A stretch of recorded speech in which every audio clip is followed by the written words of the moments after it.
See, why are you holding me accountable? Because I was waiting to see how long it would. It's clicking now. It's going along. And so, name for the Good record. morning, my And name is Chris Deutsch. I hoped that the agenda for this committee meeting today would have included discussion of the independent investigation of ACAR. I was extremely disappointed in the report. While this was not a scientific investigation, it is rife with subjective conclusions. The entire report would not pass a preliminary peer review. At the very beginning of the report, I was astounded to read that the focus was on who actually wrote the whistleblower letter. We are told unidentified witnesses all concluded that it was not the person who signed the letter, but the former outreach director. With farcical yet vicious attacks, they set out to confirm that claim. It was jaw-dropping. I hope Sarah Gilling, scapegoated repeatedly in this report, is actively looking for a defamation attorney, hopefully not from this county. This brings me to a very important point. Who the hell cares who wrote the letter? Are the allegations true? This should have been the only point the investigation needed to find the answers to. Yet this report does not objectively pursue the answers. The Facebook page, Friends of Alachua County Animals, provided a very succinct table that lists a few of the allegations and objective questions that could have been used to answer them. It then provides what the report actually evaluated and what objective evidence could and should have been used.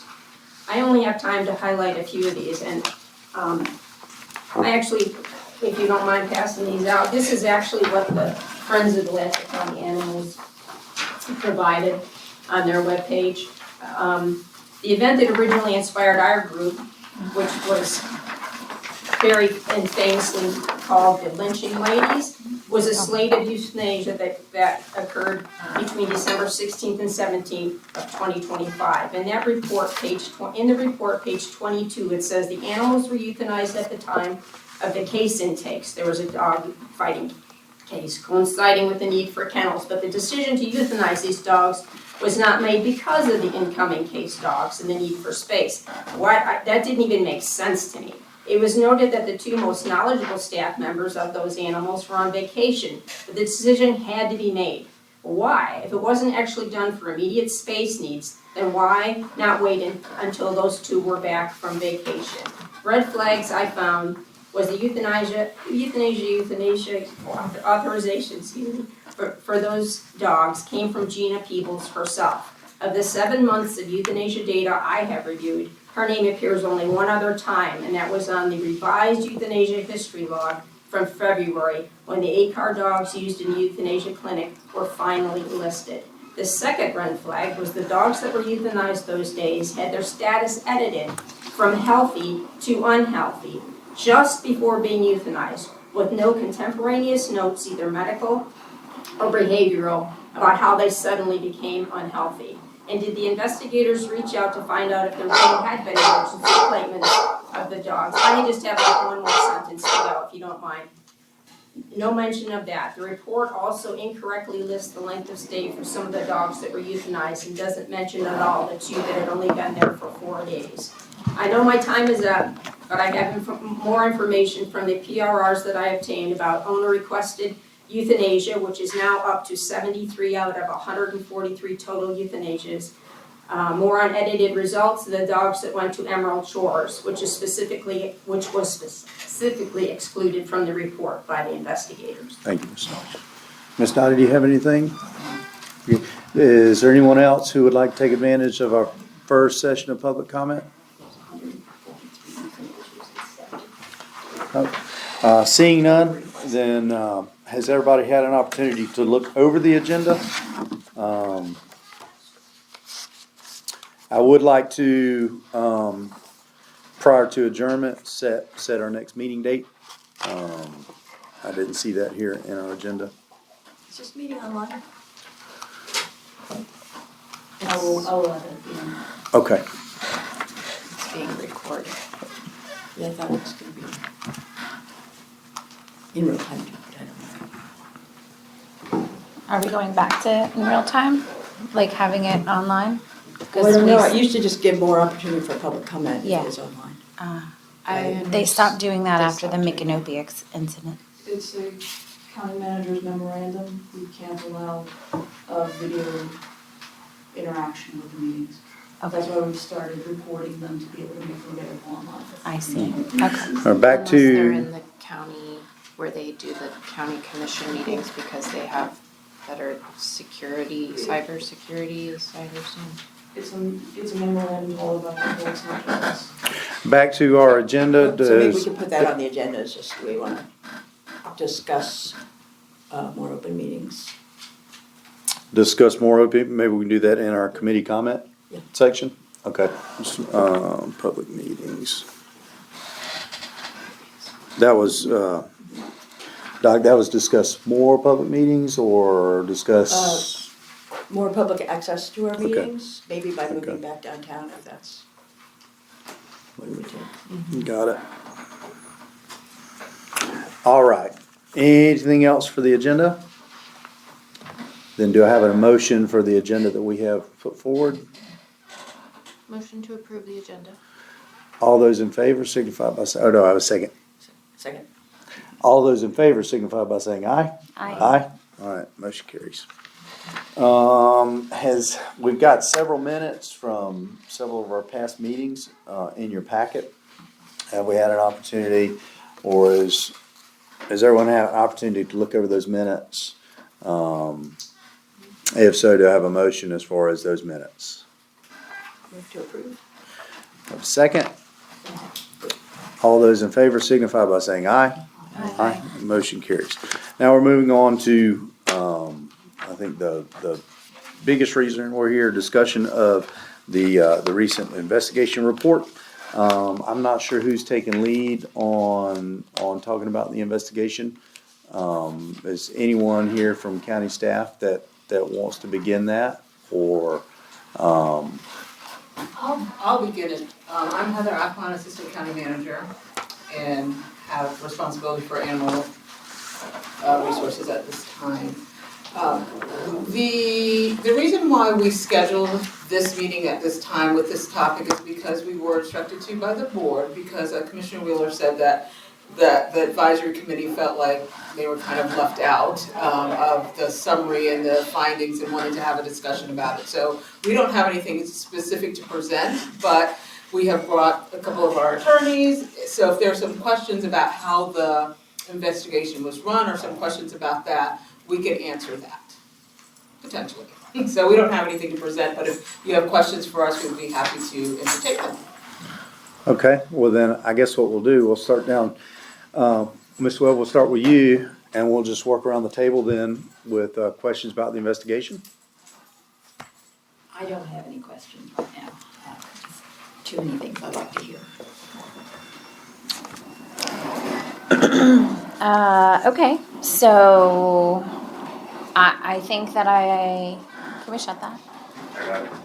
I think that I didn't want to go first, but here we are. Good, do you wanna pass and we'll come back? Just go for it. I'm gonna go for it.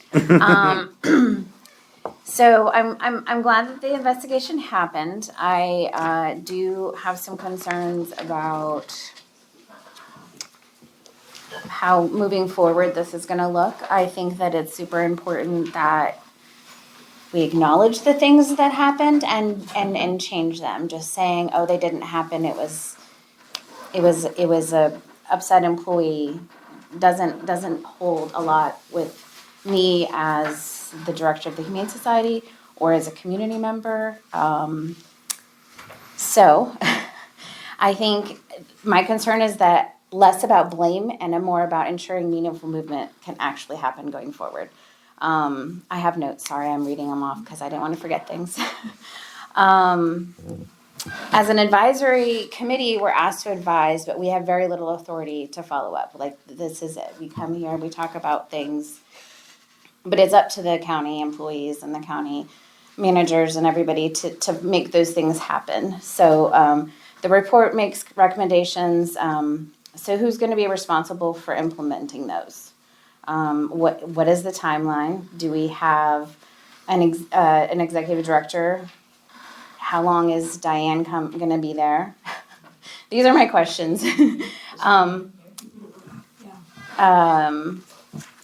think she's doing a great job in the interim. I think she's she's retired and has come back to help us out, and I think that is amazing. And she's got a lot of the right ideas, and moving forward, I think somebody like Diane would be amazing. I wish she would stay for a little longer, but I would like to know, where are we at with that? Do we have somebody lined up? Is somebody, where are we at with the interviews?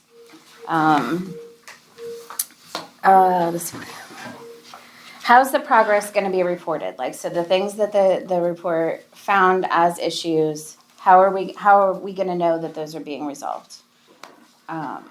As committee members and community members. Ms. Chelsea, do you want to give staff an opportunity, if they can answer Yeah. questions, to answer questions one at a time as you go? Yep. Doesn't And if you can answer, if you don't have an answer or yeah, can't that's what I answer, was kind then, of like giving you you know, some time to think about this. but it might be easier instead of Yeah, that's fine. everything at one time and then, oh shoot, what was that question? What was that question? I'm not gonna remember all of that. So Diane, Diane, I love Diane too, so I try and talk her into staying every day. She keeps reminding me she's retired. yes. And she apologizes for not being here. She had pre-scheduled appointments back home, so she is in West Palm Beach right now, but she'll be back. How long is she staying? Well, she's committing pretty much as long as we need her, but we know that can't be forever. So in terms of finding a new director, we are looking, and I can't, give you any specific information at this time, but we do believe we have at least one candidate that we think is strong. Okay. And I can assure you that if we're bringing this person in, you all will be able to meet them. We will have the same kind of structure that we had last time. They will come here and you'll be able to chat with them about their experience. So, and we hope that that's pretty soon. I'm suspecting in the month of August we will have more. And so that's kind of something we'll talk about at the end, potentially scheduling a meeting. Okay. Don't have dates yet, but I think it will be in August when we will have someone here. Okay, that's awesome. You're probably not going to be able to answer some of these. Like, how will the progress be reported publicly? Like, I think at this point, like, the community deserves to know how things are going and how things are progressing and what are the changes being made. Right. No, I can't answer that. But I I figured. will say this, though, and maybe, I don't know if this helps.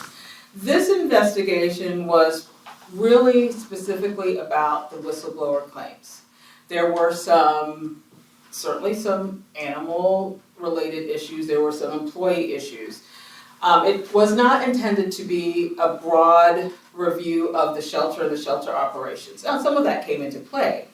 But the county manager and the board are committed to that. So we are right now sourcing a firm or a couple of firms to do a comprehensive review of the shelter, which would be everything: the volunteer program, the marketing of the shelter, the licensing, the tags, the shelter operations, the field operations. So we are working on that. That is something there is a commitment to go forward with. So that will be a comprehensive review of all of the issues, or maybe not the issues, everything that's going on in the shelter. We have a tentative timeline of that right now. Government, gotta go through the process, procuring and all of that. That should be happening hopefully within the next couple of months. Okay.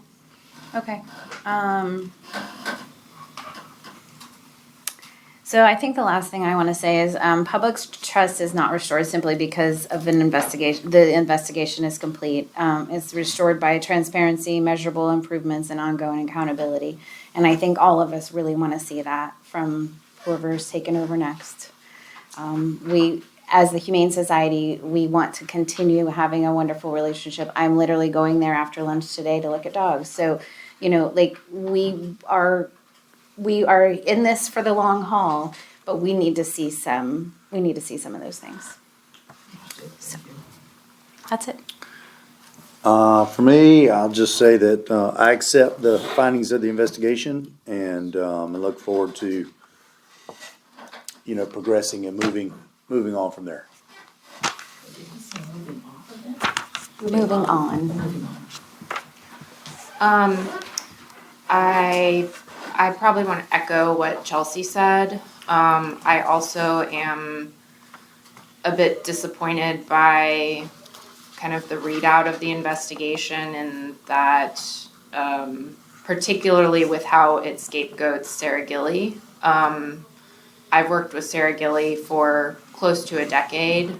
I find her to have great integrity, a mind for innovation, creativity. The line here, it is obvious that she had no legitimate concerns about ACAR, is insulting. It's just not, I think that it's not fair that the investigation, which, as I understand, did not interview Sarah Gilly, then assigns her own thoughts and intent. And I don't really understand how a lawyer could bring that up and say that that's a finding of the investigation.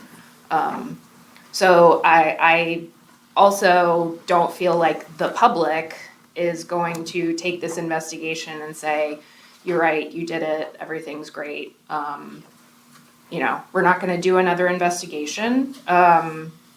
It's clear that, like Chelsea said, the path forward needs to be positive. There was clearly, you have the whistleblower letter, you have the investigation. These two things didn't really create a melding of everything that's going to be, it didn't give us a lot of answers. It didn't give us a lot of direction for moving forward. So we need to do that. We need to say, how can we make things better? How can we make the public feel better? How can we invite the public into the space? We have a huge opportunity here with a potential shelter. Who knows when that's going to happen, but the fact that it's even being discussed is something that we should follow through with. If we're going to have consultations with consultants who are going to help improve things, things are always changing. Animal welfare is a field that is constantly evolving. There's always new things. There's always better things. Catnip's motto is better is always possible. We don't say stuck in the mud. We want to move forward. We want to keep working.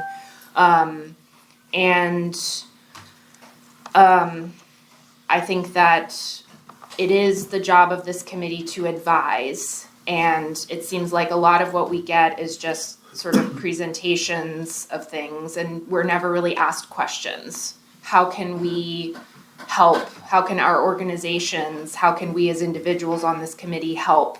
And I believe that's what we're all here to do. Not only is this field very, constantly changing and evolving, but compassion fatigue and taking account that this work is very, very hard on all of our hearts is important too. And understanding that people didn't bring this whistleblower letter forward because they didn't like somebody.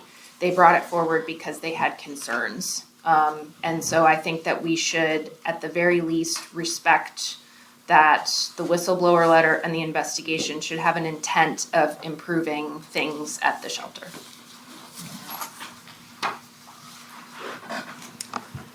And I echo what's been said. In addition, I would like to emphasize that for quite a while, this shelter has kind of isolated itself from animal welfare. It gets a little bit to the concept of always evolving, staying up with the cutting edge, listening to the field. It is quite complex, and there's a lot of science out there, a lot of evidence, a lot of constant research about how to do things better for animals and communities. And it doesn't feel like ACAR is really in touch with that. I don't see them at meetings. I don't see them reading the latest guidelines or asking me. I used to, get a call every once in a while, like, hey, I saw this paper, what do you think about that? Or this shelter in Florida is doing this other thing, how's that going? It seems like they're trying to invent procedures and outcomes internally rather than looking out to the greater field of experts and the discipline. I would love to see, even before a new director comes, it's just to dive in, lean into continuing education, whether it's all of the free stuff that is available now online from NACA or Maddie's Fund or all the other providers, or there's courses online even you can take and get certificates from the front line all the way up to directors. And it's really kind of revisited to me when in the letter and then, or in the report and then afterwards, some discussion about the shelter being very unfamiliar with how to use their software. Like not even, some explanations for what went wrong is we didn't know how we mapped our intakes and outcomes to the shelter software. We didn't know how to ask for this and that report. And then also using definitions that are not standard within the industry. For example, I hear that a lot of animals are sent to foster homes and then they're sort of lost in the system. They're not called back for vaccines or just the regular things. And then when contact is lost with that foster home, their outcome is adoptions.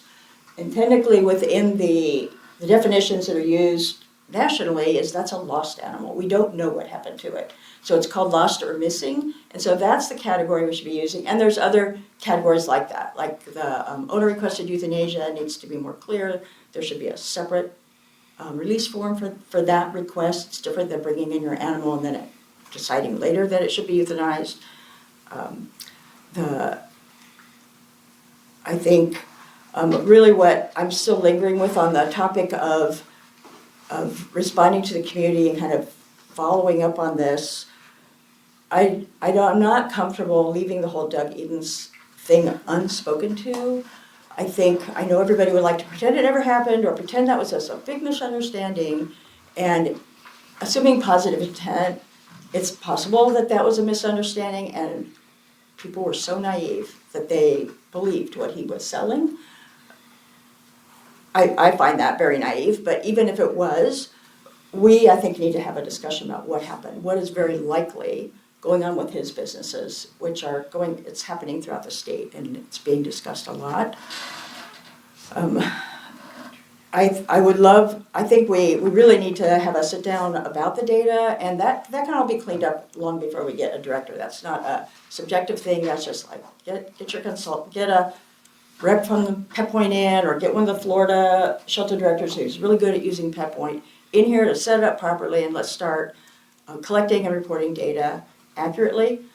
Personally, I would like to see the past 2 years of data cleaned up. I think it would be a task, not an impossible task, to go back and reallocate those instead of having something on the website that says this data is inaccurate, just to go back and give us confidence that we know where we are. 'Cause I actually don't know how long lost animals in foster have been called adoptions. I've always thought those were, adoptions were adoptions until recently, and I don't know if that's a new thing or if it's always been that way. I would like to see the full report from the Mississippi State shelter consultant who provided some information to the report that I found hard to understand. So if we could get their full report as well as what the request was. Was it a broad, what were the guardrails they put on the request, expectations for that? There were some things that really weren't consistent with modern shelter medicine in there. So that's kind of a starting list for me is really to restore confidence and transparency. I think we need to have a little restorative justice, as it would say, is I go back and poke through the things that we're all still uncomfortable with, find out what we can about what happened, but then agree that it won't happen again. Did I have a response? Yeah. Yes. Courtney Wilson, Senior Assistant County Attorney. Dr. Riley from Mississippi State was not like a separate consultant. She did not prepare a report for the county. In the county's agreement with Ray Robinson to investigate the whistleblower complaint, we had a provision in there that she could hire an expert to help her in looking at that from a perspective of somebody with experience with this subject matter. But that was an expert that she procured so that we could maintain the independent integrity of the investigation and not have the county select someone for her. So Dr. Riley participated in the interviews. She received copies of everything that the investigator received. She then would discuss that with Ms. Marchman, might put in her own requests through Ms. Marchman of what documents she might want to see and have. So, and then she worked with Ms. Marchman in producing the report that you have in front of you. So there's not a separate report from her, and we didn't contract with her to do like an audit or consult, and kind of like what Ms. Akpan was saying about bringing someone in. We didn't do that with her. She was there to kind of assist in the whistleblower investigation. So would there be an objection to me reaching out to her as a colleague and just say, hey, you know, from your point of view, what did you, because there's things like, I mean, just obvious things, like capacity for 200 cats. There's not capacity at that shelter for 200 cats or humane housing, so there's, I think, the report interprets what she said, but we don't really know what she saw or how she was thinking, and we'd like to know the background for that. No, I mean, I don't have an objection, but I also don't think I could have an objection to you reaching out to a colleague at another vet school. But yeah, but I just wanted to make it clear that there's not like a consultant report from her. And I just want to comment on the suggestion about reaching out for other training. Yep, that's understood. Diane has actually implemented some mandatory training for Maddie's, what's it called, Maddie's, that everyone is doing now, and that is just recently started. So we hear what you're saying on that. Thank you. I don't have any questions. I think everybody kind of nailed it. I would like to see us move forward also, kind of figure out everything that happened and start to repair the relationship. And I think it's kind of already started to happen. So. Yes, ma'am. Yeah, I was gonna bring it back, come back around if there was something else that maybe someone thought of. Well, I simply want to hear what everybody had to say, and I agree with what everybody has to say. And I have a couple of naive questions going back to the allegations. Where are we with animals now getting out every day and getting exercise? Because I have been over there a lot, and I think y'all are doing a great job, but we all see, you know, that I don't think anybody at this table can answer that. We're not there on a daily basis, so that. Oh, I would say it's not happening. I also, this is a very naive question, but is there any way in the world to make it cooler for the animals? Well, I mean, I see wonderful air conditioning in the top, in the front, and I go back to see the animals, and they all look miserable, as we do. I'll speak to that. It used to be way worse. They have shade, they have big fans, they have inside, outside. Like, I think they're doing pretty well over there in that aspect. But yeah, no. I'm not going to turn down that. As I said, it's a naive question, but Yeah. I do recall somebody in one of the staff, I said, damn, it's hot back there. He said, oh, they have AC. No, they don't, but anyhow, those were my somewhat naive questions. But wondering how often do the dogs get out every day? Do they get exercise and so on? And Does staff have a response to that? To how often are they getting out daily? We don't, I can't give you numbers. I think Okay. the report says something that is true. There is probably some dogs that do not get out every day. That is the goal. One of the things Diane says, and I wish she was here to talk about it, is we understand that we have some work to do to work on our relationship with volunteers. Because we cannot run this shelter without volunteers. We just don't have enough staff to do that. And so, as Diane says, and she had a volunteer meeting, we need to work on that relationship because we do need volunteers to help us with things like that. We have 14 kennel cats, I think, 14? I think so. And over almost 200 animals there. And they do lots of other things, they're cleaning, so can I say definitively that they get out every day? No, and I think that would be silly for me to say that. That is the goal, and that is what we're working toward, and part of it is, working on a relationship with people who can come in to help us do that. Miss Young, Yes. I know you didn't get an opportunity. Yeah, The so- floor is yours, ma'am. I'm sorry if this repeats anything. So when I was going over it, there seems to be maybe 3 different levels of issues that were brought up. One is like the philosophical idea of what a shelter is. The 5 freedoms, 5 domains, and also no kill, 90%, or some other measure.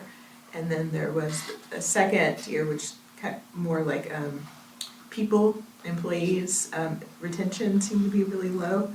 And then there's not, in my opinion, a very successful volunteer program in 2 directors worth of I don't even know before that, but I know it's been a decade at least that I've been paying attention, that the volunteer program has not been happy, robust, transparent, ongoing. And then the foster program, I'd really like to know more about how that's set up, how fosters are vetted. And then there's kind of a third tier, which is, maybe 4 tiers. And then there's the software issues, the training, and then there's the building, the pest control issues. It seems like at least for the past few years, even though there was a director that was there maybe 2 years, it's not, culture and operating procedures don't change immediately as a new director comes on. It takes, at least a year for them to evaluate what's going on, to train and to hire, maybe let go, and revamp programs. So it seems like we've been waiting, waiting for the new shelter, waiting for a new director, waiting for the new veterinarian. And even when those things all come online, it's gonna take a while for things to change. So I'd really like to see some of these things implemented now and not waiting for the new director. It's just, and I know like things like retention and programs like volunteer programs and outreach and foster, that requires a very strong director in the philosophy. But I don't know the answer, but we just can't wait anymore. So that's my concern brought up. And if and people at the table can answer this. So if we move away from the no kill status, the 90%, how do you measure outcomes after that? So how do you measure outcomes? Yeah. Good response, I agree. Yeah, so that's it. And then one thing, the volunteer program, going back to that, so I actually took a class the same day I hurt my knee, on, it was a whole other domain, it wasn't anything to do with animals, but it was 2 things, and the second thing was volunteerism. And again, it wasn't in the animal world at all, but the philosophy is that volunteers should be treated as employees, in the sense that they should be interviewed as they come on, so that there's expectations on both sides. There's basically a contract between the volunteer and the organization, and also recognition for the volunteers, but also on the other side, letting go of volunteers that aren't. So there should be, it should be very much like an employee, and not like a top-down structure, and not all, like a negative view, but also like if volunteers know what their role is, and they're part of a team, and they're and they're recognized, either, hey, this is great, hey, can you do this instead, that there's higher retention and just the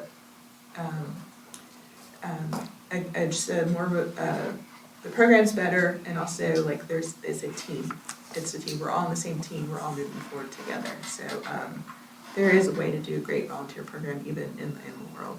That's Leslie. I have one, and I've offered many times to train whoever's over there with my foster person and my volunteer person. Mm-hmm. Still stands. Say that again. I have that. What she just described is what I have at the Humane Society. I And volunteer. you've offered. Yeah, I've offered to work with whoever is currently with the volunteer. Well, it's like people come and go, and so over the years I've said if they want, like Joshua will come over and help, and Valentina will come over and help foster, or vice versa, volunteer and foster.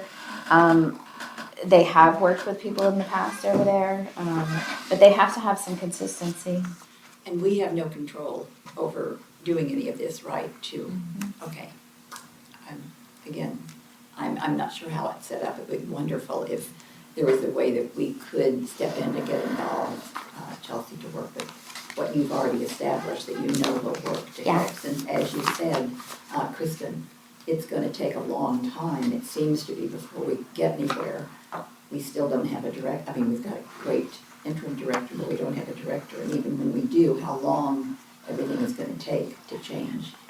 If there's any way we could start doing anything to help us. Some of the staff there now can start doing these. They can get the foster program and the volunteer program a little bit more aligned with the way it needs to be I just feel without a that director. we don't have enough, we don't have enough staff, we don't have enough volunteers, so if there's any way that we can possibly get involved as the advisory committee, I don't know, I'm asking.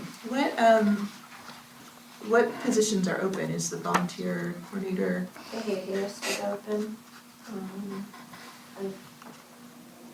Maintenance.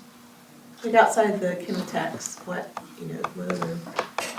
There are quite a few positions open. I'm not sure if the posting is closed on a couple of them. Look, they're not yet closed, but we're working on them. We just got 3 new positions approved. What are can I ask what those positions are? The behaviorist, the adoption specialist. I think there's something on I can't remember the other one. volunteers. Behaviorist, adoption specialist, I can't remember the Is other that one. in addition to the vet tech? Yes. Do we have a volunteer coordinator? I didn't hear. Whoever is in charge of. Yeah, isn't that Scott? Sky's the volunteer coordinator, right? Yeah. Scott Foster, Kyle is the outreach coordinator. Okay. Yes, and some of those positions are changing. And to your point, no, the advisory committee can't be involved in the sense that you're an advisory committee, you're really advisory committee to the board. But do we welcome your thoughts, ideas? Of course.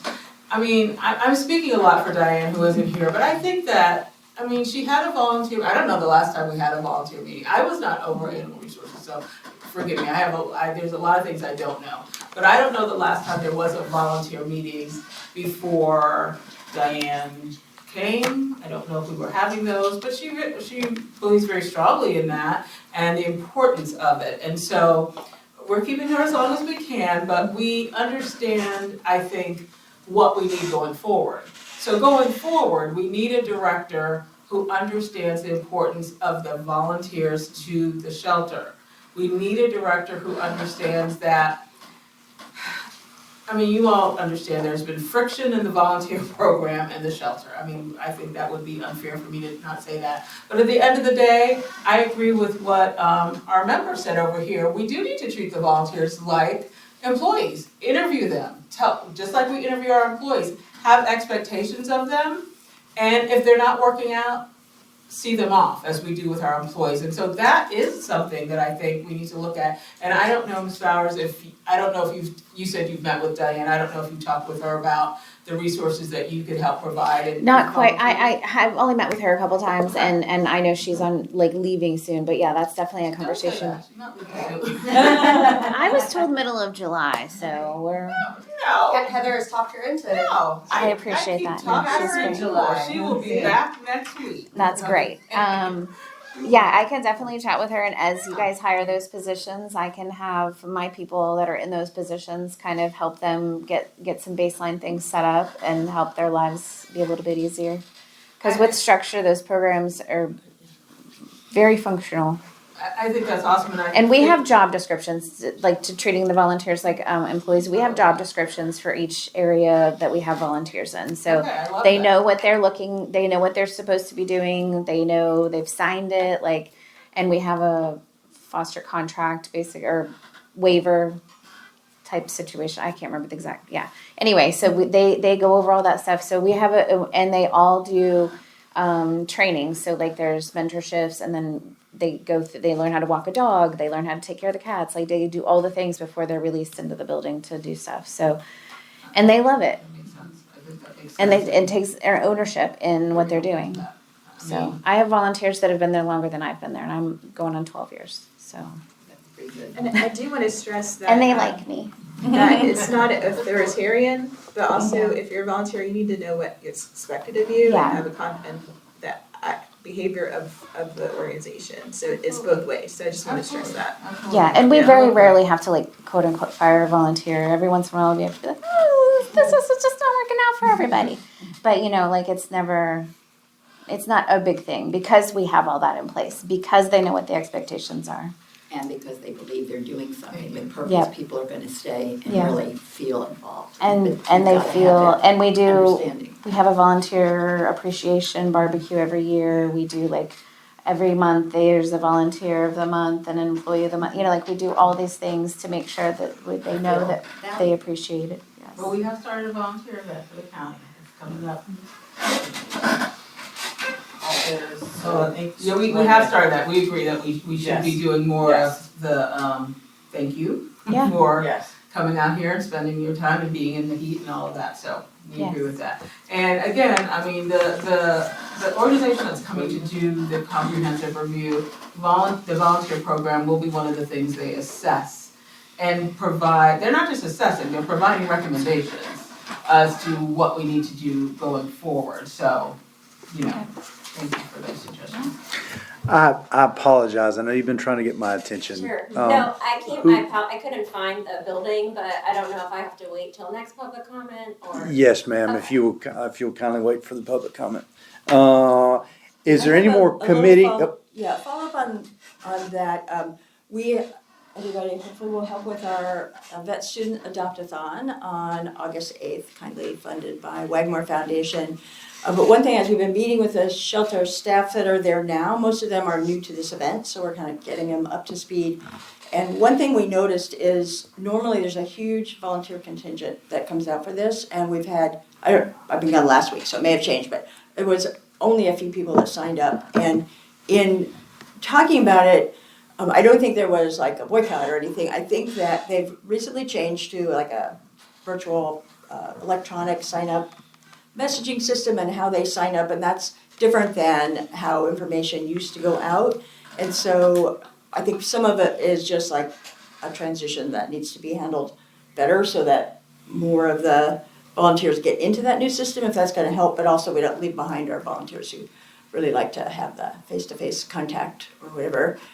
Because we would like a whole bunch of volunteers to come out for this event. It's always the biggest adoption event of the year for the animals. It's a hard time of year where we really need to get some of them moved out. Kittens are everywhere, and so we need the help. And looking forward to seeing people there. What is the dates? August 8th, Saturday. It's always the hottest day of the year. It's like really rough, but it's important, and the vet students do a great job. What else was I gonna say? I did notice that it seems like some staff currently are wearing a lot of hats, like probably too many hats to do any of their tasks. One, like Kyle was organizing volunteers and coordinating cat fostering, and just like he kept raising his hand. I think having that many things on the plate is hard to get anything really done well. So maybe these new positions, dividing work up more discreetly will help with that, and then they can get trained. When we have this organizational consultant come in, I hope there's a piece of it that is very specific around animal shelter knowledge. Like not just organizational culture and everything, but I keep harping on NACA. They really are great consults. They represent municipal animal sheltering, so they're very realistic, and if they could provide a lot of help, and then ongoing as we learn to use software, as we learn about statistics, and other things that are very niche to our field. Would you mind speaking on outcomes? How do you measure outcomes? Oh, yes. Okay. So 90% and no kill. It is a lot of folks would agree that those terms and that mission had a really important role, along with the Silomar Accords 2 decades ago, back when animal sheltering needed a kick in the butt to really transform. Lots of opportunity was there, it was being missed, and so these national organizations came up with common language, common goals, and then we got on that bandwagon about 2000, 2001, when Andy Caligiuri came and took over the shelter, united all of the groups, we got the big Maddie's Fund grants, and had a mission that was very data-driven. And the money was data-driven. And so we were all like marching in the same direction with that sort of, I don't know that we ever used the words no kill, but with that mission. And really what it came down to is we wanted to stop euthanizing animals because there were too many. We wanted to stop euthanizing animals because the shelter was crowded. We wanted to optimize every tactic that we could on a community level to save all the healthy and treatable animals. So that was really it, save all the healthy and treatable animals and get them into the outcome that they needed to be. It happened that that sort of coincided with 90% for a lot of shelters at that time. Now it's more complex and it's more toxic, I would think. We really see that certain national organizations really drilling down on that number as a magic number, and it isn't, because we've gone so far. You could imagine that a shelter or a community that's really done its job, the only animals coming into a shelter anymore should be the really hard ones, the cruelty cases, the behavior cases, in which case we might not be able to save 90% of them anymore because we're saving them in the community, they're not going to the shelter. And so I think that's kind of where we are now. Like, we aren't euthanizing a lot of healthy animals like we did in the old days. So I think, and my impression hasn't been that this community has been hyper-focused on that, like some other communities are. Like some others are just like, they look at the number, if it's not 90%, all hell breaks loose and, there's fireworks. And I think it's been more targeted towards, we think we can save this animal, it needs this kind of help to be saved, or maybe we need earlier recognition of animals that should be euthanized or that will be euthanized, and rather than letting them be in jail for a year and then doing it, or maybe they just need a different intervention than sitting in a cage. There's lots of different options, but I have not seen that number driving behavior here, either in the public, the volunteers, or others. And I'm glad for that. I think we've moved beyond it.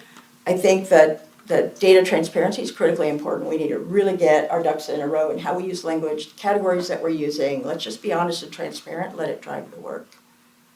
And we'll be close to 90% a lot of months, sometimes a little over, sometimes a little under, it doesn't matter. What are your thoughts on that? Because you look at numbers a lot.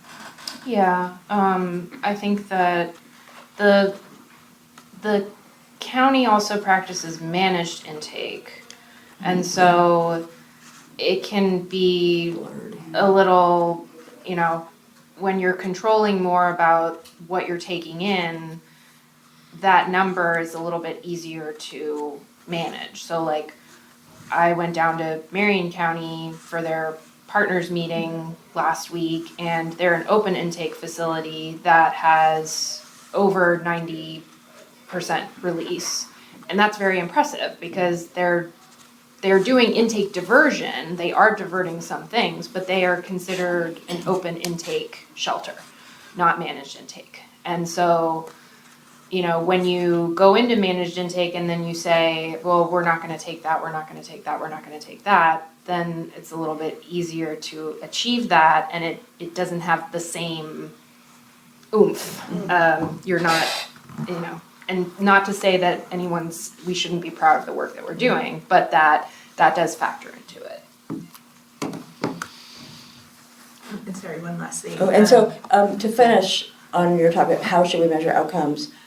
I strongly recommend we get rid of the Asilomar Accords data report. It is outdated. The people who founded it, the national organizations, don't want people using it anymore. They don't want those numbers. For instance, it does not include animals that die in care in the live outcome calculations, which is crazy, right? Animals dying in care is like the most significant fail, I think, is that we don't euthanize animals when they're dying. And that replace it with the shelter animals count, which the shelter does participate in already, and they just report both. And so we could just fade out the one that is outdated and just use shelter animals count, which is much more detailed, much more objective, and complete, and just use the categories as they're defined. And one last thing I'll say, so there's a number of things that can be implemented now in the report very easily, and there's some that take a while, and there's some that are long-term. So I'm wondering if the county has that list, that checklist, and how they're evaluating that they're moving forward on these things and not just waiting for the consultant, not waiting for the update SOPs, and not waiting for the new director. I can say that our interim director has full authority to implement anything that she feels is appropriate at this time. She doesn't have to wait for anyone, so she has the list, and so yes, she is making decisions about what she wants to move forward with. She's interim, but she's not just like holding the seat. No, She's in she's charge. definitely not. She's doing Yeah, stuff. and so could we get a report next time that we meet about things that have been changed or implemented? I don't know the next time we're gonna meet, and I don't know the next time, I don't know that she'll be here, but I'll take that back. Okay. I mean, I'll certainly take that request back. Well, we can always shoot an email out possibly. That'd be something we can maybe do is shoot an email out to the committee with that specific information, if that's something that, the county would like to respond to. We can invite her to ask us for help. You know, we're all here ready to help and eager to help in our different niches, volunteers, data, cats. And just let her know that we're really just always available to her. She is amazing. I did tell her that I hope the county will allow her to stay on when the new director comes, because if a new director if they go from one to the other, the new director is just gonna be floundering, getting, to know the people and the vibe and everything there, whereas if Diane, who has been so effective, can be there maybe, kind of in the background, doing some of the more keeping it going things and sharing her insights, our new director is likely to be more successful from the start. It's gonna be hard. There's a lot of culture and tradition there that, if someone new comes in, just starts changing everything, then that backfires too. Overlap on That has been approved. Okay. Sweet. Breaking news. Awesome. Diane We like that. has been approved, and she has agreed to continue in a consulting role, in a transition role, however she'd like to stay, we'll take her. That's great. And just to follow up with Ms. Akpon, we have a volunteer appreciation event is August 27th from 1 to 4 at the new sports center.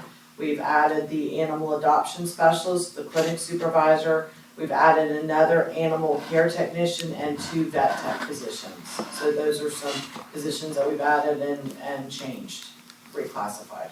That are fulfilled. No, they We're just got, working through, correct. they We're just working got through. approved Yes. in last month's board meeting. Any more thoughts or discussion on the investigation? Any final comments from committee members or anyone from staff? I don't know if it's under the it's not under the investigation. Do we have it in there to talk about the new shelter? Is that on our agenda? We don't have that on our agenda. I guess since it's mentioned in the investigation somewhere, I'll just say, I have great fear that the concern about property taxes going away, every shelter in the state is panicked about it, and I'm more panicked about it for our county because I worry that the construction of a new shelter may be impacted if there's no money for it. So maybe, I don't know if we can get feedback on that. Is there money already set aside, or are y'all panicking like we are? Sure, every day. Every day? I definitely can't speak for the board on that, but sure, I mean, that's a daily topic of conversation, if property taxes goes away, what will that impact? Sometime later this year, by statute, I don't know what the bill is, we have to do a 10%, we have to do an exercise where we cut 10% of the budget and not impact essential services. And so stay tuned for that. You'll see, it's an exercise, so it's not that we're doing that, but it's a public thing that we have to show what we would cut. And so, yeah, that is a concern. This is a very expensive venture. The board is behind it, of course. Everyone knows we need a new shelter. Many of the things that are recommended, we really can't do without a new shelter. We need a new shelter. So that's certainly, I would say, probably not on the top of the list for a chopping block, but we're gonna have to look at everything. Everything that's not considered an essential service, but, maybe this won't even happen. Voters.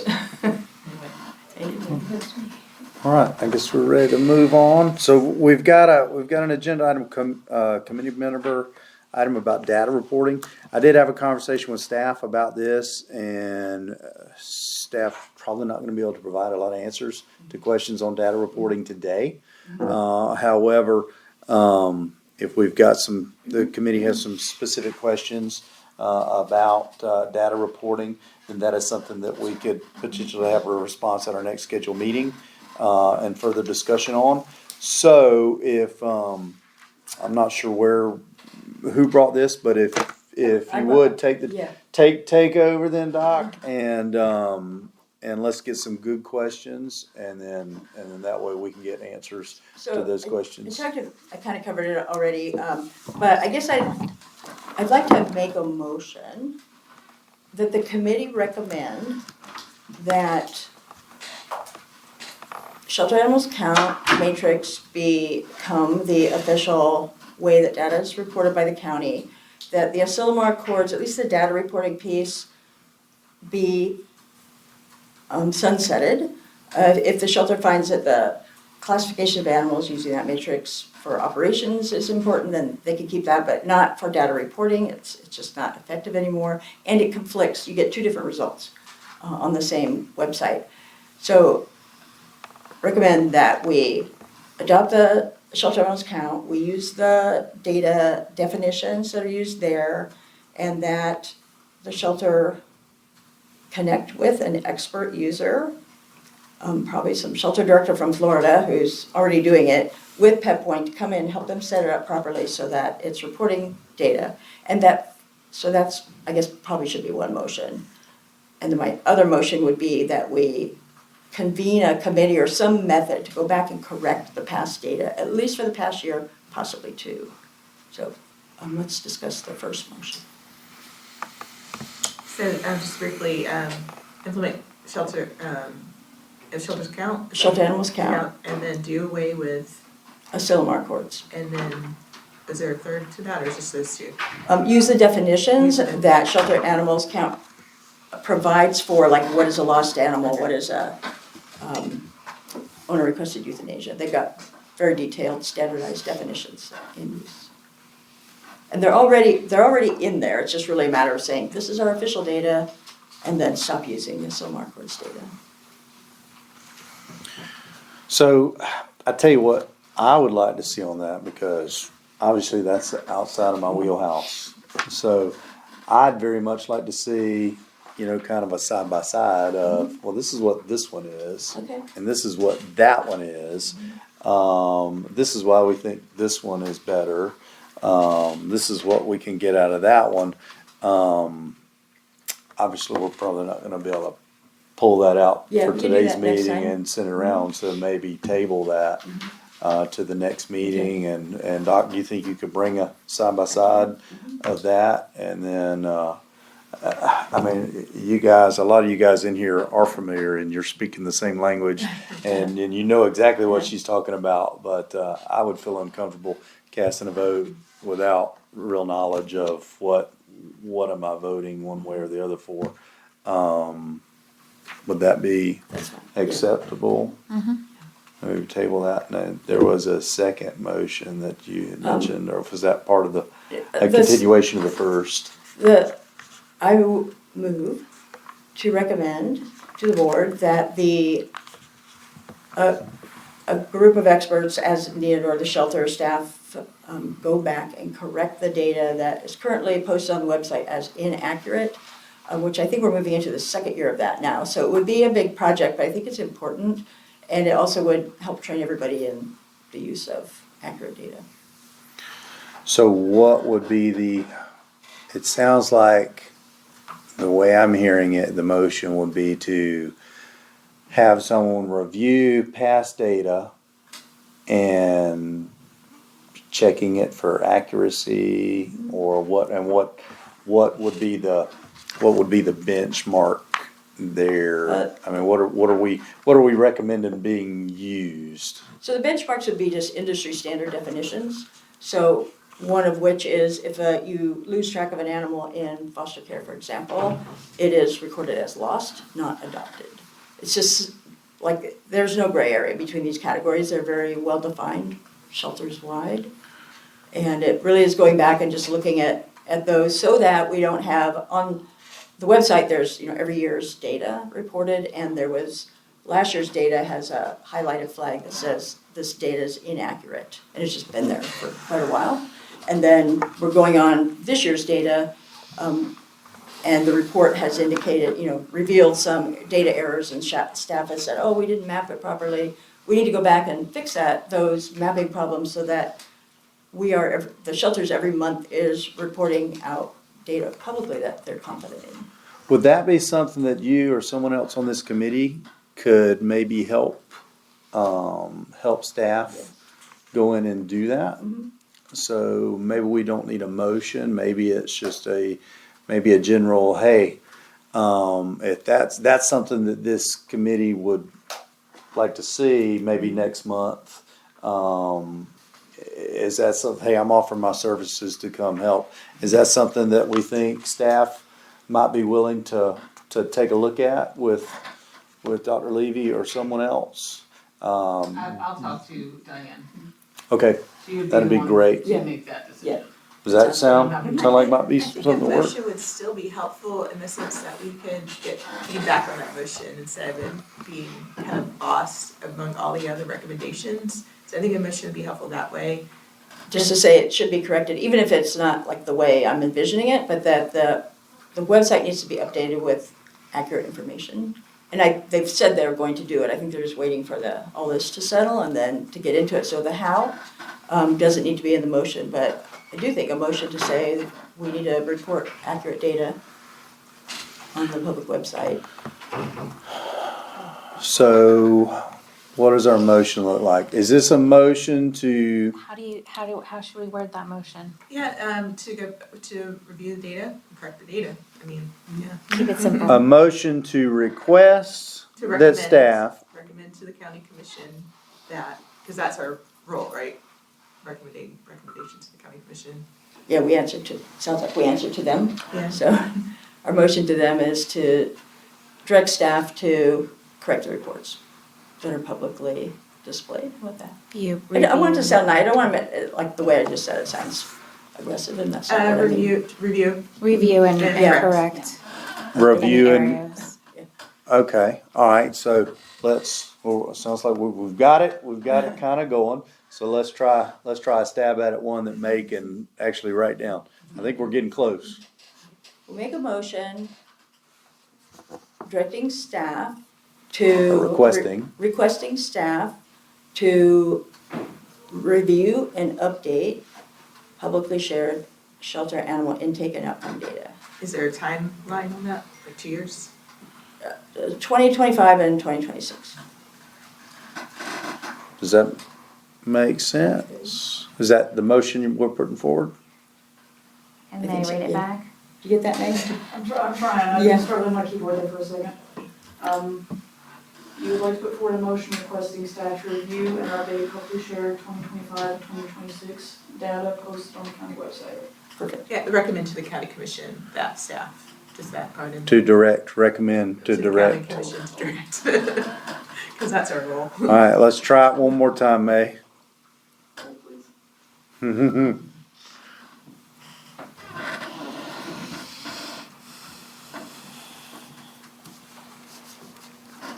Let's try this. All right. Putting forward a motion to recommend that the board request staff to review and update publicly shared 2025 and 2026 data shared on the county website. Perfect. Okay, so I've got a proper motion on the floor. Do I have a second? A second. We have a second. With a motion on the floor and a second, before we vote, we will open to public comment on that motion. So it will be the same as our other format, 3 minutes. This is discussion about the motion. 3 minutes to discuss the motion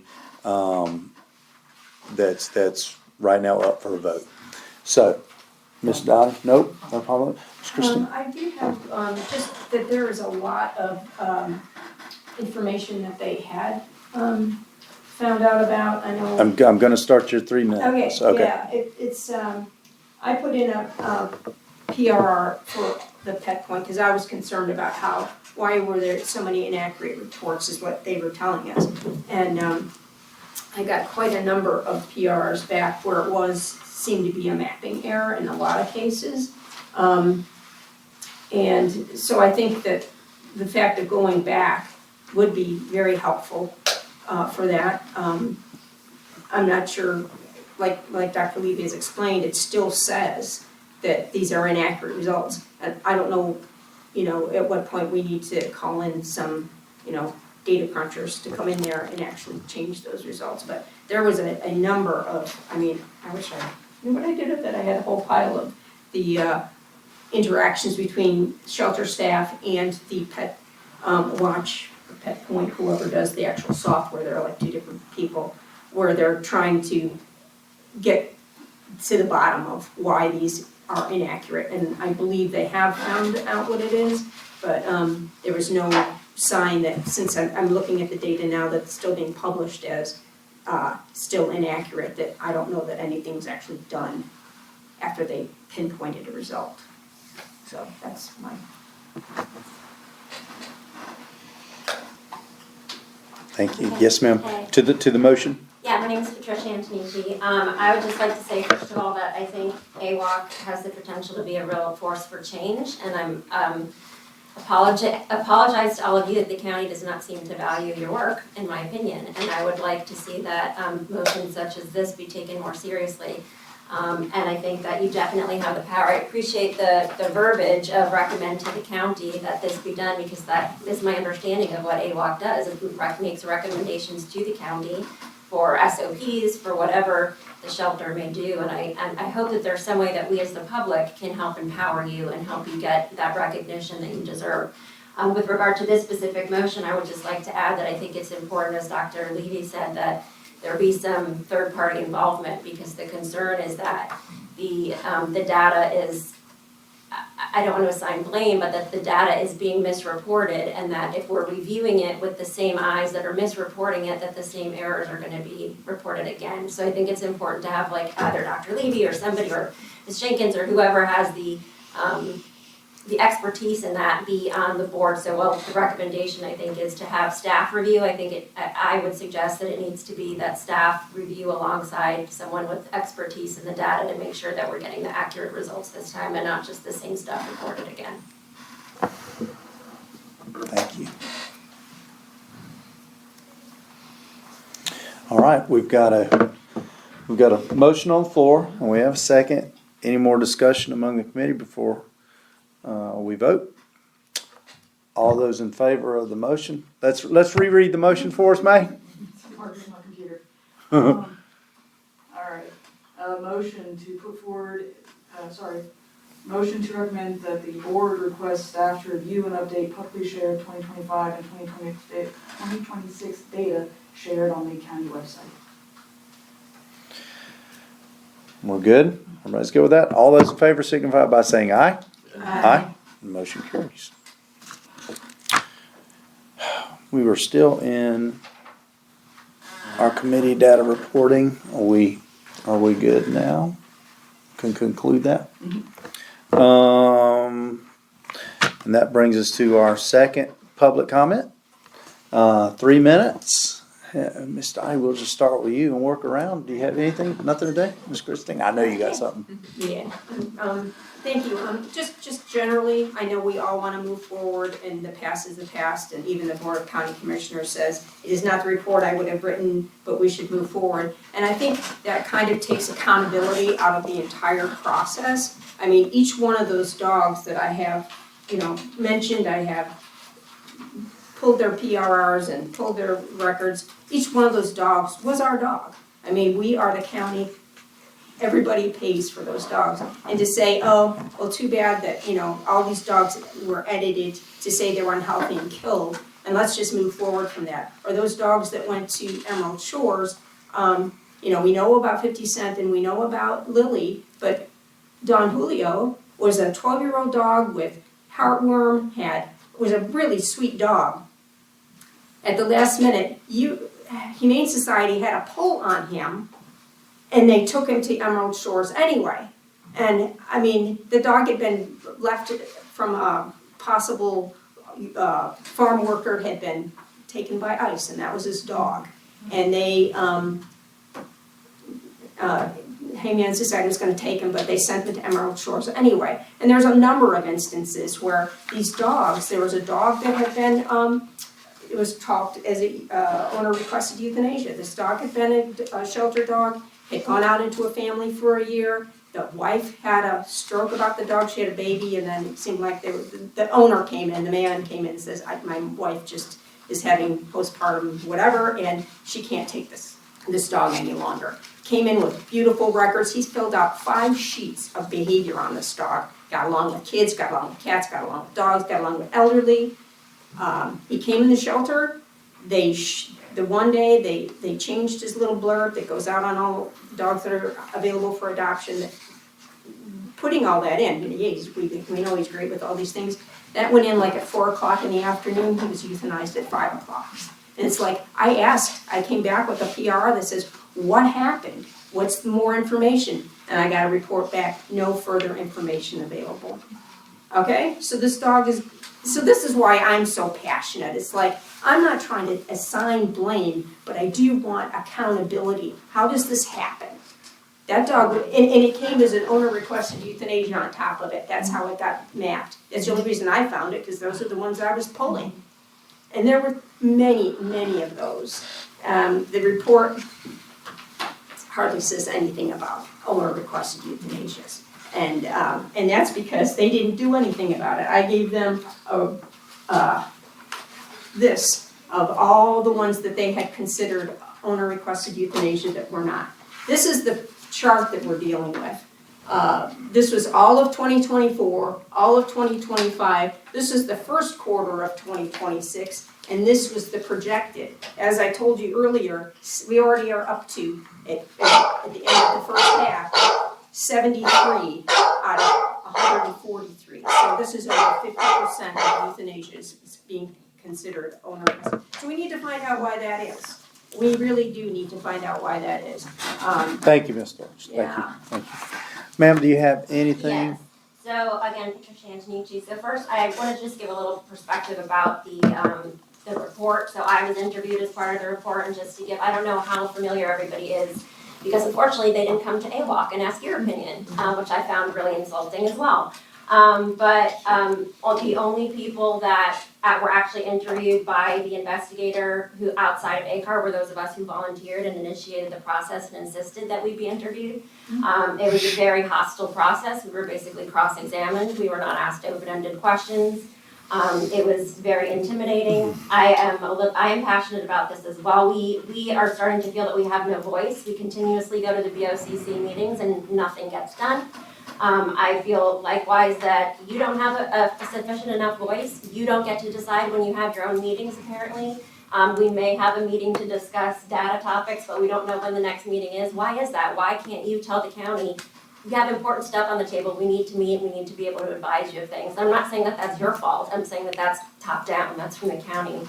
But just a few of the things in the investigative report, a lot of the blame, as you mentioned, was put on Sarah Daly. You had nothing to do with this process. The investigator did ask to interview her, but it was through the county and at county offices, so that she did not, that was not really a neutral setting. And if you look at the report, I don't think that they are legally even able to disclose the name of Sarah Gilly under whistleblower protection laws. But just a few other things about the report. The alleged wrongdoers were interviewed first before volunteers. There was no attempt to interview neutral parties. There was one site visit to ACAR, which happened after the staff was volunteered and were thus on notice that they would be investigated. But before volunteers were interviewed, so we didn't tell them what to look for in the shelter. There was a complete disregard of our PRRs and suggestions that accurate record keeping was not important. The consultation with the expert was a vet who has had 5 years of experience, most of which was in academia. She told the volunteers that she didn't even know where Alachua County was, but she has a degree from UF, which I thought was kind of odd. There are inconsistent standards of proof, speculation, red herrings, misdirection, lack of foundation, adulterated evidence, use of ACAR employees endeavoring to do something as evidence that it was done, determination that lack of medical notes for sick animals indicates no ongoing issues instead of just poor documentation practices, or even worse, failure of care. There was an incomplete review of the 10 dogs euthanized in December of 2025, which started our advocacy. Only 5 of them are mentioned in the report. There was false statements as to the status of behaviorists on staff. To my knowledge, there are still no behaviorists, even though the Board of County Commissioners mandated that any behavioral euthanizations be signed off by a behaviorist. Those are still occurring, even though there's no behaviorist on staff. Failure to use objective evidence, such as charts that we have marking time out of kennels, instead of just relying on reports. Faulty semantic arguments, zero attention to concerns about the animals disappearing or received track, etc. So just in conclusion, I'd like to know if there's a way that we can, as the public, can empower you, if we can help, certainly coming to the meetings, but also to get in front of the county that you should have more authority and that that's what your committee is designed to do. Thank you so much for coming today and sharing. We'll open it up to the committee now. Response to anything that was specifically shared during the public comment. Does anyone in the committee want to address anything that was spoke to? I want to just touch on Zoo Trek again. From the conversations I've had with Diane, like that's not a thing that's going to happen while she's there, and I certainly hope going forward it's not, because as a humane society, we don't work with anybody that uses Zoo Trek. I don't pull from shelters that use means of that, and so that's just a thing that's going to happen. If that ever goes forward again, Zoo Trek is a thing that happens again. The Humane Society will have to take some steps back. So hopefully that's not a thing. I also want to comment a little bit what you had said about Sarah Gilly and knowing her for so many years. I've worked with her for a really, really long time. She was at the Humane Society. These are not. She is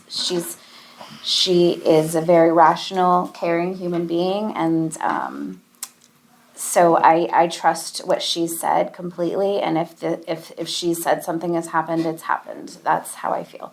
And again, I'm here to. I want to see accountability. I want to see things moving forward with trainings, with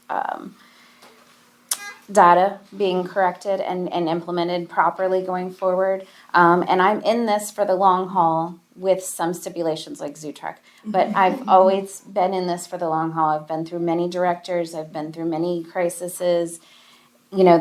For the most part, we have consistently continued pulling and if we aren't pulling directly from the shelter, we are pulling from the community, because that happens a lot with us too. So, again, I thank you guys for coming, and I appreciate your feedback and support in helping us be a better community for our animals.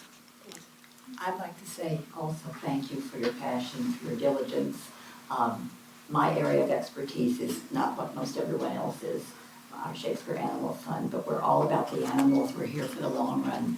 I'm here to do anything I can to get more power for us, to have the community to have more power, and I just appreciate, and it just always breaks my heart just to hear they are our animals, and they're, anything that we can do to help, that's what we're all here for, so thank you.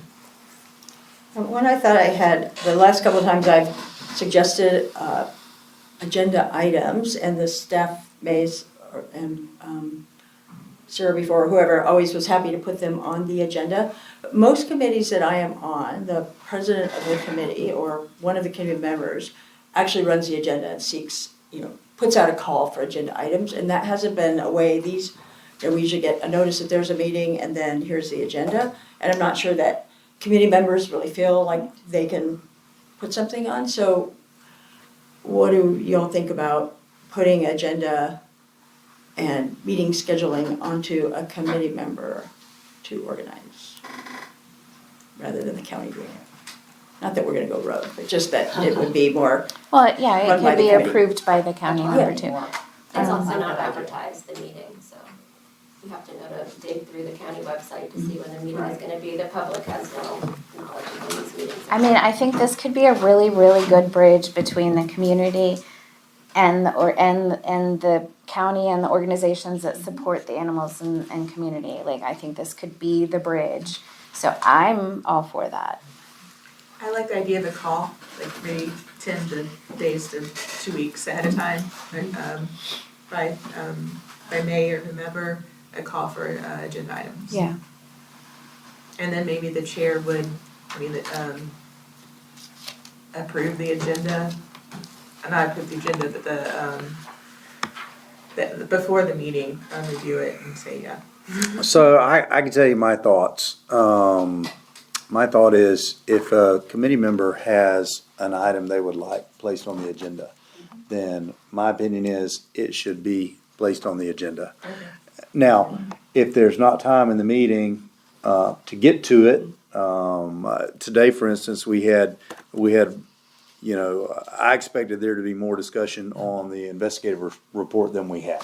I really anticipated, that carrying the meeting, further. But my opinion is if a committee member has something they would like added to the agenda, and it may not be something that is prepared to be answered in the case of the data today, it may not be something that staff has an opportunity to answer, but it is something that could be discussed in the committee. That's my opinion, for what that's worth. So, so moving forward, if it seems like there's a consensus, I see a lot of heads, shaking. So that's how this committee obviously would like things to go. How can the public, you said the public doesn't know, how do we make it available to the public so we can get more? So we're kind of bleeding into, I think, like you had brought up about access to public. So, we're not quite to scheduling our next meeting. I think everybody is most comfortable with it being here. This was familiar. We were here, this past year we kind of had an issue. We've been bounced around. So an idea I wanted to throw out was, perhaps our regular scheduled meetings, quarterly or however they fall, maybe instead of like before we adjourn today, we're going to set our next meeting, which should be like the second Wednesday in November if we stick to our traditional schedule. But we know what the traditional schedule would give us for the next year. So maybe we can go ahead and set those meeting dates, get this room, if this is what we like, and get on the calendar now before the next year starts so that we've got it. Because I think that was our issue this year, May, it was like, well, by the time we were ready to schedule the meeting, it was like, oh, shoot, the room's not available. And then you're kind of having to scramble to find something. So this is a very popular meeting place. Yep. I'll say that right now. When we had a regular scheduled meeting, this place had already been reserved, and that's why we initially went down to Tuscaloosa, because that's what was available. As you guys are all very aware, every meeting since then has been a very short notice emergency meeting, so it's been a matter of what is available, and I apologize for bouncing you guys all over the county with that. I have no issue scheduling and ordering things further out. The second week, that gives us this should be available 5 months from now. So anyway, basically that was something an idea I was thinking about throwing out of the committee that may resolve our location, being solid here. If we are far enough ahead on the calendar, we can get those quarterlies. And then if we have an issue, we have an emergency meeting, we could still, have emergency meetings. But at least that way, the quarterlies, we would have, hey, here's the whole year's meeting agenda, for the public to be aware of. I mean, boom, there it is. Oh, I know I can't make it next month, but in a few more months, there's a meeting. I'm putting that one on my calendar. I can get there. So I think that would help some with the public access, perhaps. It is hard for people to leave work for a few hours. Even for me, sometimes if I'm out of town, I would not be able to come to this, but I can Zoom in. So I would like to have a solution that includes a Zoom option. Yeah, I'm out of the loop on why. Did I miss something? There was an incident. Yes, Okay, you well, I did. guess we don't need to rehash it. So is there currently a plan in place to? Were you not in Micanopy? Yeah, but what? Oh, yeah, I do remember. Yes, thank you, He was thank you, there. yeah, I was, yeah, I was there. Definitely Okay, is that why we can't? We got bombed, right? Is that the proper terminology for that? Zoom bombed or something? Okay, so is there no workaround to that? I'm not a. I mean, I don't know if I run Zoom meetings all the time, and if you assign a host and you restrict access to a waiting room and then admit people, you can admit people and kick people out. It's fairly easy to do. It was just Okay. an open So, access. so, thank you. May, so is that something that you can look So the into? problem. What, oh, hold sorry. on, time out. I'll recognize, looks like we've got an answer to that specific. Yes, well, two things. One, this was a publicly noticed meeting, and we always publicly notice our meetings, so I'd just like to say that for the record, so that there's no concern that it is available on the county's website for people to come.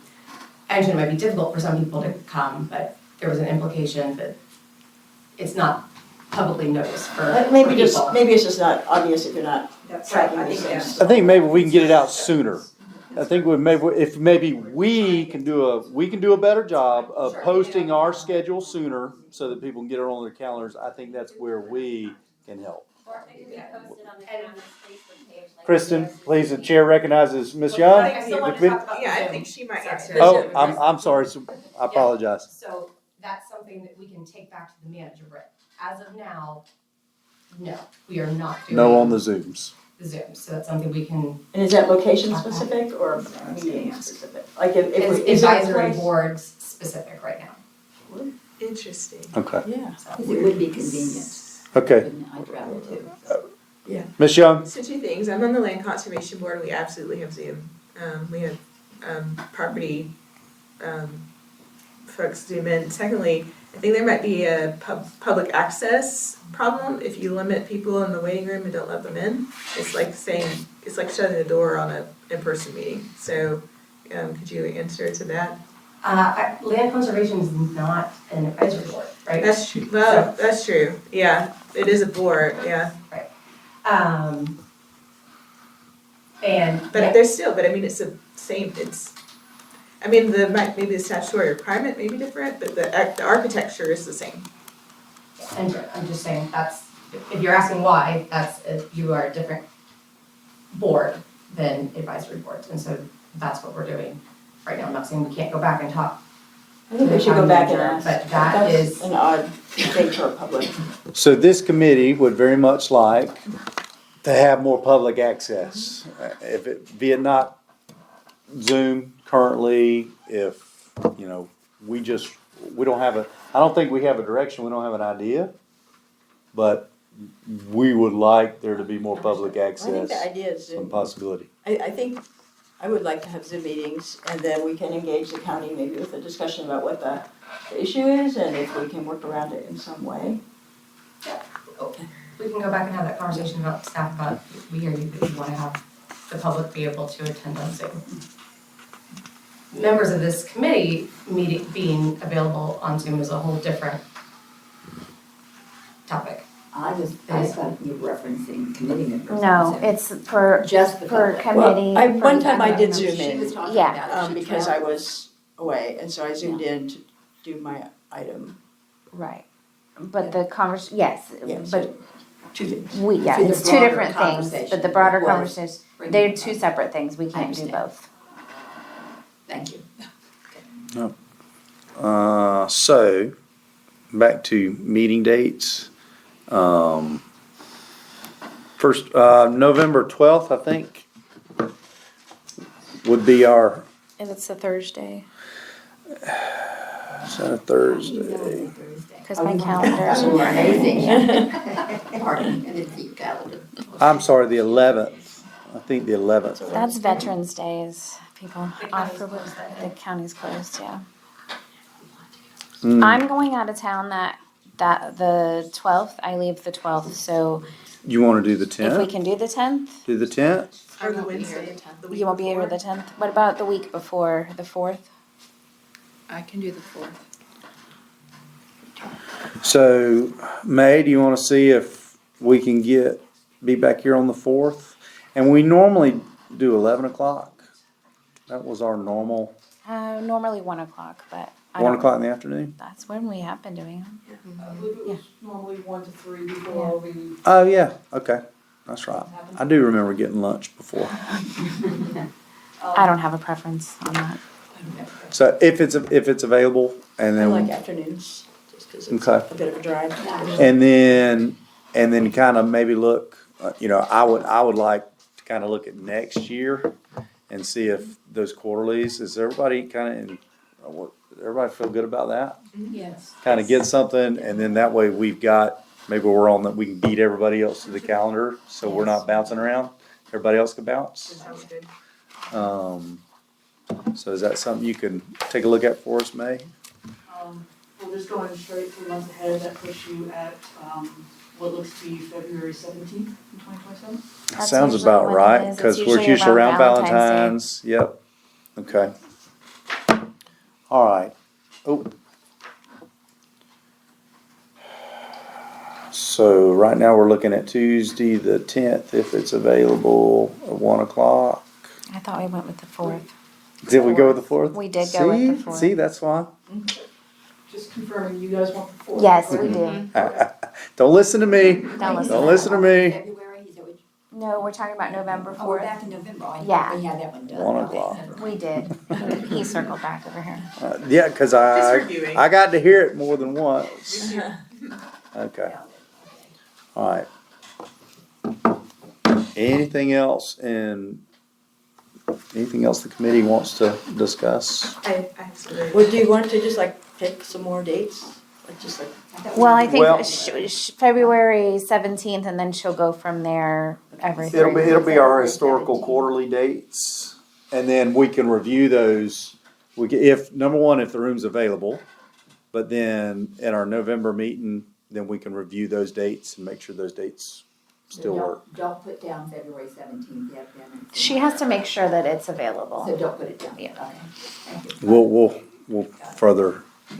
May and will the following would notify be us. like May 12th. I might have that answer later today, but I think the person that generally makes the arrangements may also be out, so it might be a day or two, but I will send that as soon as I know for sure.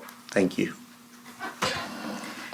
Two things. I'd really like to have a report on, well, first of all, a staffing tree, including the new positions, and then which ones are open and not at the next meeting. And I'd also like to have, and I'll make a motion if needed, actually I do want to do it, but I just want to say it first. And also, if it was my organization, I would have a checklist or some sort of something that showed what was done from this report, from the small things up to them. So I'd like that, whatever form that is, on what things have been addressed and completed, what things are being addressed, not completed, and which things will be addressed. And I'll make a motion for both, but if anyone has any feedback, I'll do that. Is that like a progress report? Yeah, partners, yeah, exactly, that's the word I was searching for.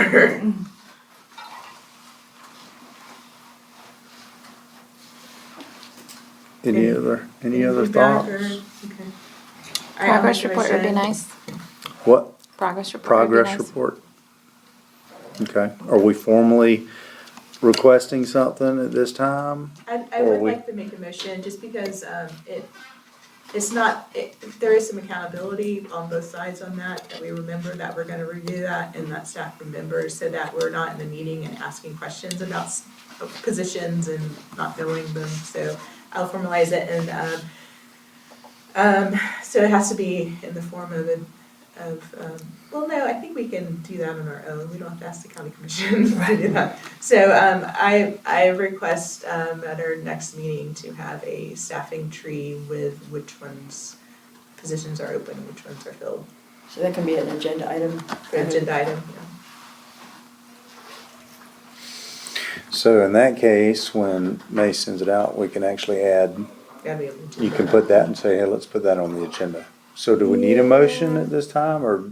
We need a motion, will we? If it's gonna I be just like agenda the item. idea of motions in general, because it is a status, it is a progress report on us, like to see if it's been filled or not, and not having to rely on memory or like who's present, who's not.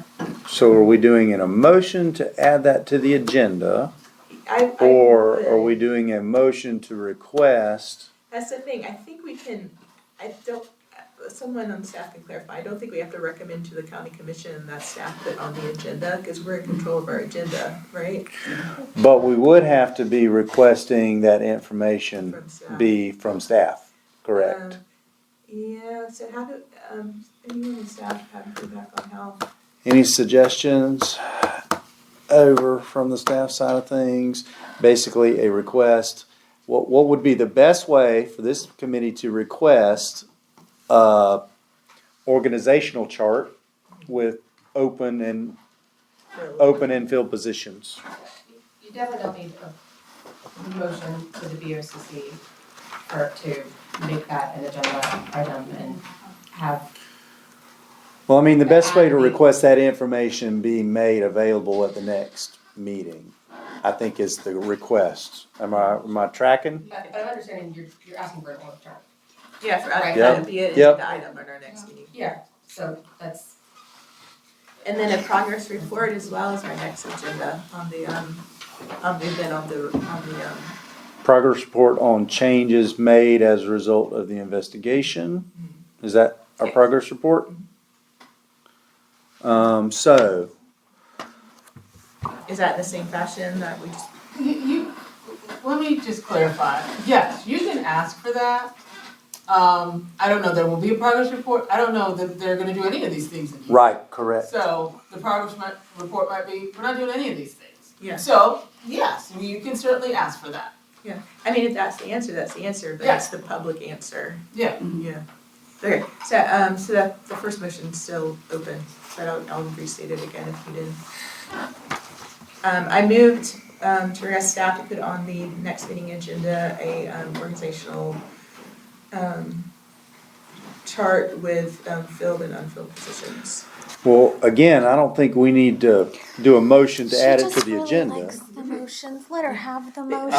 Okay, well then we've got a motion. If Thank someone you. on this board will commit to remembering it other than myself, Well, because we I can make. start the agenda now, like she's Sitting in front of this, I'm Yeah. happy to do it. Yeah, add that to the agenda, May. We want an org chart and we want a progress report from the items. I will add both of those items to next meeting. Thank you. Okay, And then you'll add So- my data comparison of Silmar. And then if it doesn't happen, She'll next almost time you get your motion. Well, then we go to the next quarterly meeting, that's the thing. May, will you read Kristen's motion? I'll abandon the motion if that's gonna be, Well, I do think there needs to be a request for the organizational chart and I think that's the motion, not adding to the agenda.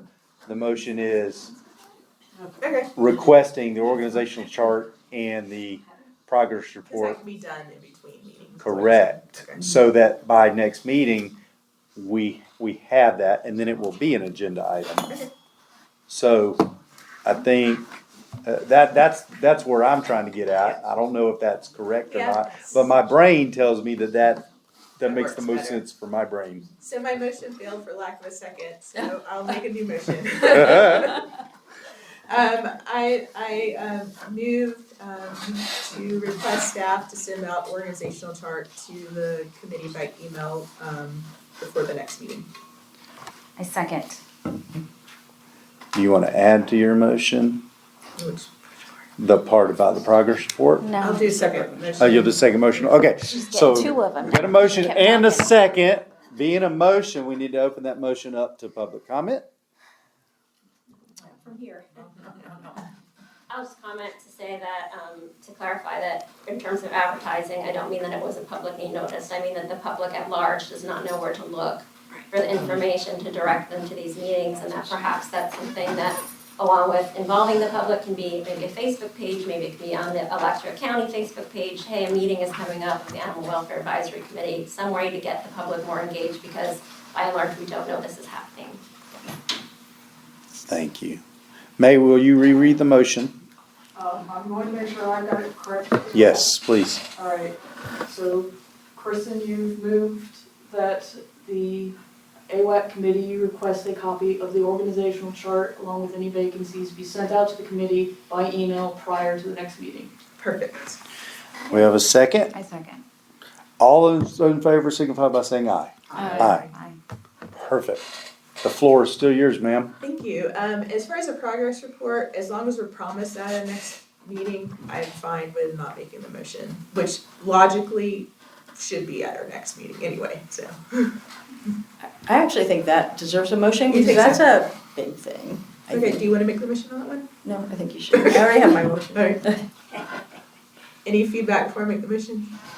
Alright, I move to request staff to put on the next AWAC, agenda, a progress report on, actions taken, due to the investigative report.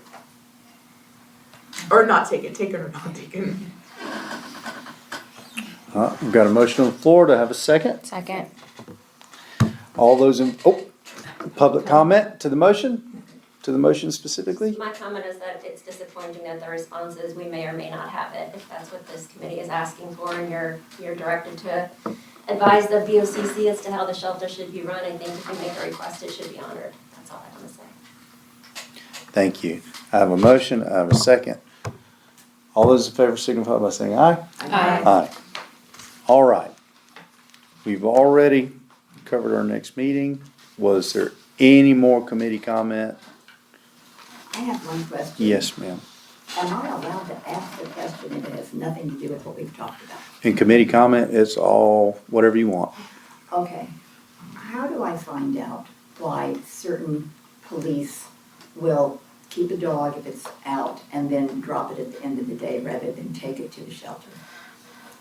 That's a great question, and I can't answer that for an individual. I can't answer that for individual officers.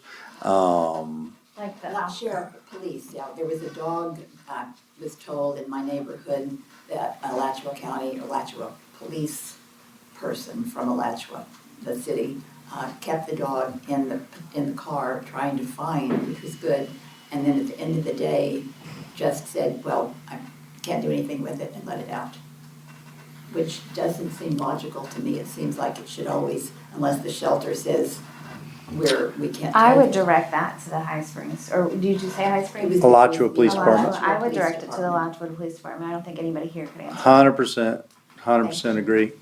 Because That's why I asked. I'm not I even, got a good I'm not answer. even familiar with that. Well, I guess none of us thought that are. was surprising. It should go back to the shelter unless they turn the person away. So, okay, thank you. Anything else? Anything that staff would like to add before we have this thing out? Okay. I just want to say, I do appreciate what staff is doing to support this whole process. I know it's been hard, it's a lot of transition, and thank you for finding Diane. She's been a great interim director that we all love. So thank you for doing the hard work behind the scenes. Agreed. Thank you for your commitment to the welfare of animals in Alachua County. We know this is not your job, you're not being paid to do it, so there is a commitment here, and so we do appreciate that. Thank you. And your support, Diane. It's all about the animals, right? And the people that love them. And the people that, that's true. I'm waiting on a final motion. We will not be opening that one up to public comment. Move to adjourn? Do I have a second? Second. All those in favor signify by saying aye. Aye. Thank you. Is it going to here? Do I hit stop? Yeah.